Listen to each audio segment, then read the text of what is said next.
Hello guys, আবারও চলে এলাম ছোট্ট একটা মিনি ভ্লগ নিয়ে। তো আজকে যাচ্ছিলাম মায়ের সঙ্গে বাজারে। তো এখানে প্রথমে সন্ধ্যাবেলা চাটা বসিয়ে দিয়েছি, কারণ রাতে আসতে অনেক লেট হয়ে যেত বাজার দিয়ে।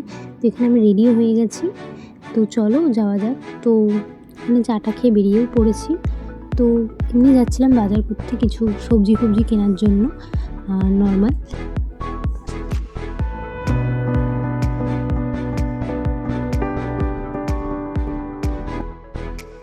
তো বাজারে এসে প্রথমে একটা রুটির তাওয়া কেনার ছিল, তো সেটাই কিনতে এখানে ঢুকে গেছিলাম। তো তারপরে এখানে সবজি বাজার করার ছিল কিছু, তাই জন্য এখানে সবজির বাজারটাতেও চলে আসি সবজি কিছু কেনার জন্য। তো তারপরে এখানে মুদির দোকানে একটি চলে আসি। তো এখানে তেল ফেল নিচ্ছিল মা, গ্রসারি আইটেম যেগুলো হয় আর কি রেগুলার। তো আমি এখানে দাঁড়িয়ে দাঁড়িয়ে দেখছিলাম, আর কিছুই না, জাস্ট আমি মুখ দেখছিলাম, আমি কিছুই করছিলাম না। তো এখানে মা সবজিও কিনছিলাম, তো মা ওদিকে বাজার করছিল আর এখানে আমি দাঁড়িয়ে ফুচকা খাচ্ছিলাম।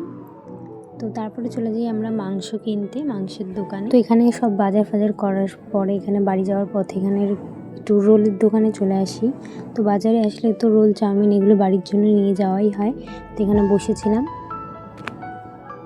তো বাড়িতে এসে এখানে রোলটা খাচ্ছিলাম। তো আজকের মিনি ব্লগটা এখানেই এন্ড করছি। তো ভালো লাগলে অবশ্যই লাইক করে দিও, শেয়ার করে দিও, আর কমেন্টে জানিও কেমন লাগলো। তো দেখাবে নতুন একটা মিনি ব্লগ নিয়ে। তো